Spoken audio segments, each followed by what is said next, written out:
People of Jerusalem, Rome is your friend. To prove our friendship, it is customary at this time for us to make a video in which we explain something very important to you. And the thing that I want to explain to you today is why it is that the West is collapsing. Why is the civilization of the West falling into the rubble? Now, there are some among you who believe that this will never, ever happen. They believe that the West will continue expanding until we go to Mars or to Venus or to other planets. And there are others of you who believe that it is all the fault of the elites. What I will show today is that Rome went exactly the same way as the West is going. Exactly the same way, down to the finest detail, and for exactly the same reasons. Why did Rome fall? Rome fell because of declining intelligence and because of dysgenics created by civilization. In essence, the old internet meme about difficult times creating great men, who in turn create easy times, creating weak men, creating difficult times, turns out to be true. And that is what we will look at today. Hail Caesar. Hello, and welcome to this edition of the Jolly Heretic. Now, today I would like to discuss, as I said there, channeling Pontius Pilate, who, by the way, was hanging around during the heights of Rome, during the golden age of Rome. I would like to look at why it is that Rome fell. And what I will show is that it fell for precisely the same reasons that the West is falling, and therefore it makes it fantastic, and not just that, but other civilizations as well, and therefore it makes it fantastically likely that we are going the same way as Rome for the same reasons. That is the most parsimonious explanation. So, why did Rome fall? It's a combination of, it's basically luxury resulting in individualism and decreasing intelligence. But before we look in more detail at that, let us look a bit at the history of Rome. Rome was mythologically established in 753 BC. By about 509 BC, you have the Roman Republic. By the 3rd century BC, Rome is standing up for itself. Rome is fighting off Pyrrhus of Greece successfully. Rome is fighting off Hannibal of Carthage, and so on. Rome is a serious player alongside the Greek states. By the 2nd century BC, Rome has absorbed all around them. Rome has absorbed all of the countries around them. Rome is turning into an empire. By 49 BC, things are degenerating into chaos and whatever, and war and fighting, and so Julius Caesar takes over, and that is the end of the Roman Republic. But then you start to get the rise of the empire, and it could be argued that in many ways this is a golden age. Even though it is a dictatorship, it's not a republic anymore, it is a golden age, and we have the Pax Romana that lasts from about 27 BC to 180 AD. So this is how Rome rises and manages to conquer all that is before it. Now, across this period, let's look at the size of Rome and its achievements. Under the Emperor Trajan in 117 AD, the Roman Empire was so massive that it stretched from Britain, from the north of England, all the way down to Egypt. There were possibly something like 60 million people living in the Roman Empire, which is a significant portion of the population of the globe at the time. Rome itself, the city of Rome, had a population of 1 million people. That was not reached again in a city until 1810, when London had a population of 1 million people. Rome had a fire brigade. Rome had a police force. You saw nothing like that, again, until about the 1830s, again, in England. Rome had a system of plumbing that removed waste from the city. You didn't see any, and underfloor heating and all of these kinds of innovations. Again, you didn't see anything like this until really the 19th century. Rome had aqueducts that were so fantastically good that some of them still work today. Rome Rome had a system of roads that connected the empire together. Again, no proper functioning roads until really the 18th century and the rise of the Industrial Revolution. Rome had a navy, a functioning navy. Nothing like this really in Europe again until the 18th century. So essentially, Rome reached the cusp of an industrial revolution, the cusp of an industrial society. And on some measures, it seemingly exceeded it. It actually went further than we got to by the time we industrialized. So with the collapse of Rome, we had, to a great extent, 1,000 wasted years, a dark age of more than 1,000 years on some measures, but certainly about 1,000, over 1,000 years. It took us over 1,000 years to get back to what we had already had at the time of Rome.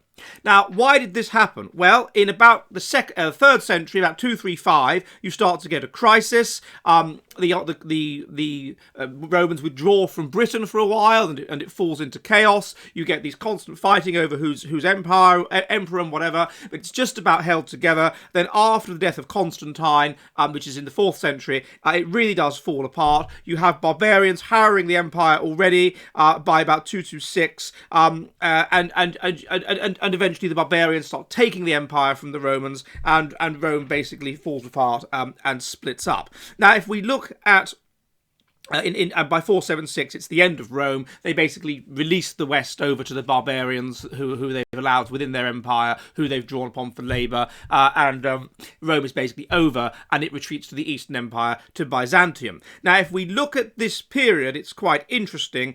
You see that the level of innovations. Now, that's a way of looking at how intelligent the empire is, and these change across time, and I will look at that in a minute. Now, the traditional explanations that are given for why this happened is inept leaders and all of this kind of thing, but those are really symptoms. What actually happened? Well, the most parsimonious explanation is simply the nature of an empire itself. What does a great civilization do? What a great civilization does is it tends to reflect very high levels of intelligence. So if we look at our own history, we see that per capita innovation, which is a very good marker of intelligence, is increasing across time from the 1100s onwards. This implies that we are under selection pressure for intelligence, and we are getting more intelligent. Paralleling this per capita major innovation increase, you have an increase in the size of the head. You have which means that brains are getting bigger. You have an increase in literacy, even though standards of living aren't really increasing very much, which means that people are more intelligent. You have a decrease in interest rates, which again implies that people are becoming more intelligent because they look to the future more, and on various other markers. Eventually, you have the breakthrough of the Industrial Revolution. And with the breakthrough of the Industrial Revolution, you reduce environmental harshness. Environmental harshness selects for intelligence, and we know that in 17th century England, the richer 50% of the population had double the completed fertility of the poorer 50%, and wealth is a robust correlate about 0.4 of intelligence, and that across generations it's about 0.7 heritable. So we were definitely selecting for intelligence. Then we get the breakthrough of the Industrial Revolution. This is innovations by the smart fraction, by the most intelligent element of the society, and this of course reduces environmental harshness because you have plumbing, you have better medicine, you have inoculations, you have reduction in disease, you have cheaper food, you have all of these things that reduce environmental harshness and therefore allow a change in the nature of the society. You have something very, very similar in Rome. And there's a paper by Jonathan Huebner, where I look at this in my book, At Our Wits' End, where this can be tracked across time. Across time, you have an increase in the level of major per capita innovations across time. Until about 350 BC. They are going up and up and up and up. Now, what this is showing is that there is harsh selection pressure for intelligence. What this creates is an easier society. It reduces environmental harshness. It creates luxury. What you had in Rome, as with the Industrial Revolution, is an excess. They were able to produce an excess. They were able to produce so much grain that grain could be distributed for free to the poor. There was a period of time where they said, let them have bread and circuses, where the poorest people of Rome, there was no jobs for them to do. They were all being done by slaves and outsiders. And so the poorest free people of Rome were just distributed grain to live off and given given gladiator shows to watch and whatever to shut them up. I mean, basically, it was the social security underclass of the time. That's how wealthy Rome got. So what that meant is that Rome had a huge level of luxury, and reduced selection pressure for intelligence. It reduced this selection pressure. It meant that poorer people could survive. Rome also had sort of proto-contraception, which meant that wealthier people could avoid having children if they wanted to.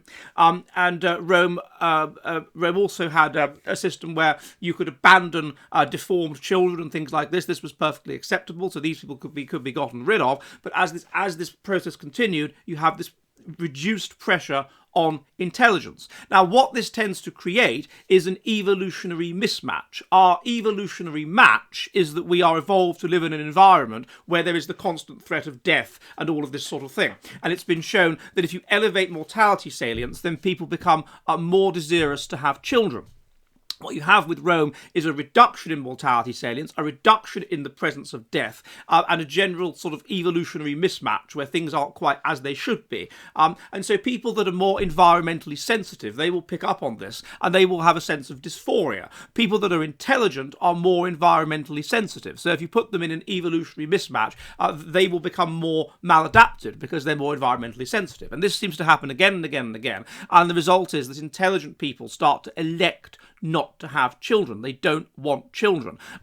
In particular, what happens is that you get a build-up as well. Another thing that we have is in these harsh Darwinian selection systems, there is what's called group selection. So the group that is high in positive ethnocentrism and negative ethnocentrism will beat the other group and will come to predominate. Now, the selection pressure for this, once you bring in luxury, once you bring in things that reduce child mortality to make it lower so that people that are genetically sicker can survive, will be a deviation from being group-oriented. What this will result in is a build-up of people who are more individualistic, who are more selfish. These people wouldn't have survived under the prior conditions because everything which is adaptive, such as intelligence, such as group orientation, whatever, are all bundled together. Well, if you bring in luxury, then you get a deviation from this in the direction of being individualistically oriented and selfish. Eventually, these people reach a tipping point of about 20% of the population, something like that, and then the society starts to tip over and become more individually oriented. This creates, for people that are highly intelligent, even more of an evolutionary mismatch to which they are even more sensitive. The result is the more intelligent people start to elect not to have children. If the worldview of the society becomes materialism, they will imbibe that worldview more. They will come up with ways to conform to it more, and therefore they will become more materialistic, and thus they will have less of a belief in the eternity of life and monumentalist values. And they will therefore have less of a desire to have children. They will become depressed more because of the evolutionary mismatch which they are in, and they will have less of a desire to have children. They will be more able to think and contemplate the futility of life in this evolutionary mismatch where things aren't quite right, and therefore they will desire less to have children. So they will have fewer children. And this was noted in Rome at the beginning of the empire, that the higher classes resigned from having children. And Augustus, this was commented on at the time by Ovid and by various commentators. The Emperor Augustus imposed a tax to try and force higher class people to have more children, and they were prepared to pay the tax. So we know that exactly what's happening now, which is that the higher, more educated you are, the more intelligent you are, the less likely you are to have children, was exactly what was happening in Rome. And it was happening for exactly the same reasons, which was that they had reached a high level of luxury, which had created a sort of weird evolutionary mismatch of a society, which made people that were more environmentally sensitive depressed and less inclined to have children. Also, it created these materialistic values whereby everyone has to be rich. Children get in the way of being rich. If you're more intelligent, then you have the impulse control and whatever to avoid having children, so you don't have children. And so having lots of children becomes something associated with the low impulse control stupid people, and so therefore they have more children. Previously, the low impulse control stupid people their children would have died young because the society was so poor, and they would have died. Now the society is more luxurious. You have running water, you have better heating, you have aqueducts, you have all of these things that make society much easier, make it easier for survive. So mutational load is selected out less. Mutational load is going to be associated traditionally with the lower classes. The lower classes who have lower IQ are able to expand, and so the society becomes stupider. And the result of that is a decline in per capita major innovations. This is exactly what happened with us. Now, the second thing that happens as you have this rise in individualism and so on, is that the society becomes less group selected, and the various things that are associated with being group selected start to collapse because the individualism in the society rises. Eventually, we tip over. Once about 20% of society is individualistic, you tip over into being an individualizing society, and you start questioning everything that is group oriented, including the religion and that which the religion promotes. Now, one of the things that the religion would have promoted would have been patriarchy. Why did it promote patriarchy? Because in a society that is under harsh levels of group selection, where you've got to get men to internally cooperate, they will be more likely to cooperate if they don't fear being cuckolded, and they will be less likely to fear being cuckolded if their women are strongly controlled, and so they know that they're not going to be cuckolded. This was the case with ancient Rome. Women were veiled. It was rather like what fundamentalist Islamic societies are like now. Again, by the time of Augustus, this was falling apart. Women stopped wearing the veil. Women became basically proto-feminists. Hortensia led an army, for goodness sake, and became involved in led an army and became involved in politics. Hortensia led a campaign to stop taxation for women. You had a new kind of woman, particularly among the upper class, who was feminist. Who was a leader, you have basically the rise of feminism among the Romans, just as we see. Now, the next thing you see is the collapse of religiousness. The religiousness promotes group-oriented values and holds society together, but the religiousness comes under attack as you have a more individualistic society with more and more individualistic people that like chaos and disorder and hate what the religion is promoting. So again, when Christians first came along, they were accused of being atheists and they were killed accordingly. It was considered to be terribly, terribly bad for Rome that you'd have these people that wouldn't sacrifice to the traditional gods, and therefore they had to die.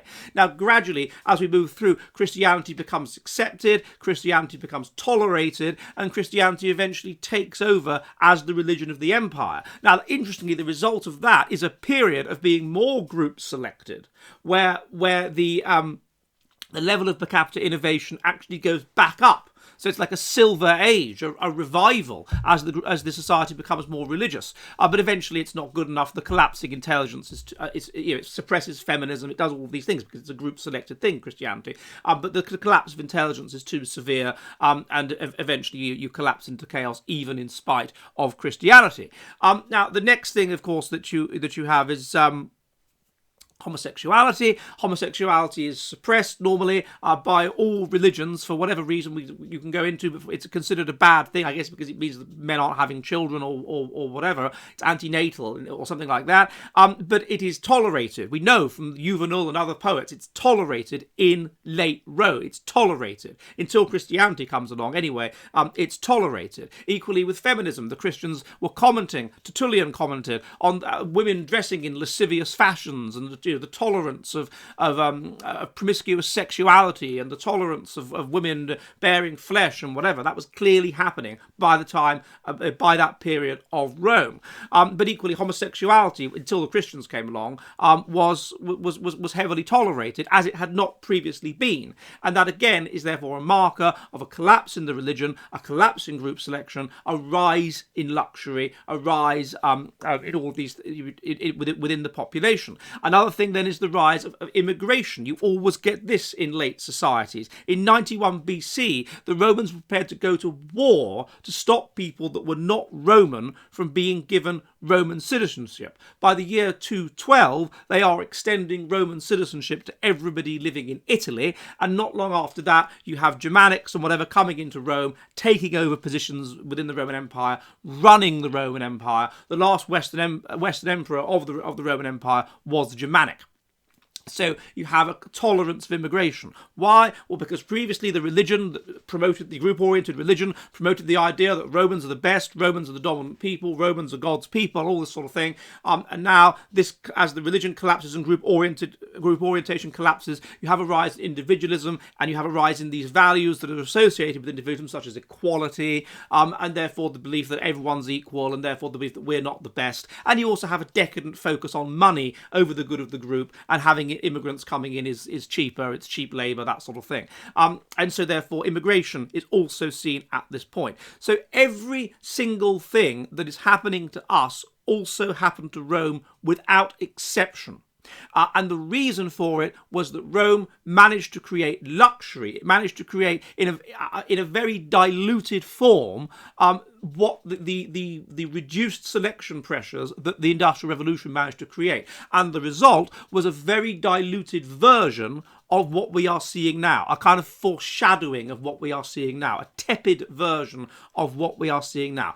All the markers are exactly the same, and it is because you have an intelligent people that creates luxury. Luxury reduces selection pressure for group orientation and for intelligence. The result is a decline in intelligence and a decline in per capita major innovation. And the result is also a rise in anti-group selected ideas, basically in individualism, because there's no external pressure against individualism, and therefore there is the questioning of all group-oriented things.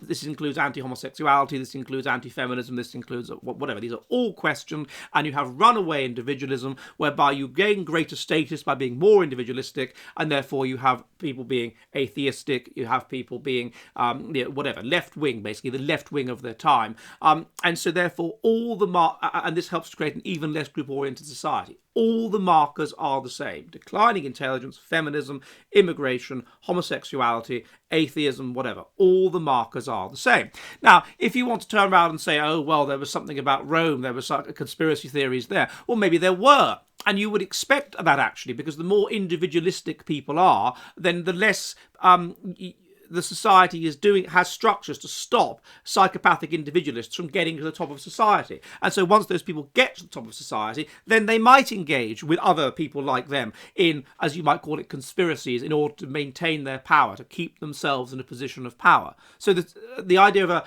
an elite conspiracy and this collapse is symbiotic. There would be some sort of, that's perfectly possible. And the other thing, even if there is another explanation for Rome, you see this with other empires. Sir John Glubb, in his book The Fate of Empires, notes the same exact process with Greece, and even with Baghdad, exactly the same. Feminist women imams, women lawyers towards the end, all the sort of thing. The heroes change from being military types who are group-oriented to being singers and poets and individually oriented sort of people. So the point is that that is why Rome collapsed. Rome collapsed because it created luxury. The result of it creating luxury, which it was able to do because of its very high intelligence. The result of it creating luxury was that the selection pressures were weakened. The result of that was a decline in intelligence and a rise in individualism. The result, individualistic genetics. The result of that was that society tipped over to being more individualizing. The result of that was that it questioned group-oriented things that helped to maintain a group-oriented society. And the ultimate result of that was the invasion of the society, was the breakup of the society into smaller polities of, immigration reduces social trust and all this sort of thing, and the collapse of the society back into the Dark Ages. The result of that was that high pressures Darwinian pressures were imposed again, and the eventual result of that was selection for intelligence, selection for group orientation, and therefore a society once more that was very high in intelligence and very high in the values that have been high in Rome at the beginning, in 700 BC when Rome was founded. And now we are back in that phase of the Dark Age, where we have declining per capita innovation. We are back to 1600 or so in terms of per capita major innovation. We are back to a fall. We are going through it again. We are back to 1600 on that key measure, and we are back to about the same period on various other measures. And indeed, just as the Romans forgot how to do things once they started collapsing, they forgot how to make glass. We've now forgotten certain things. We have forgotten how to keep concord in the air. We can't do that anymore.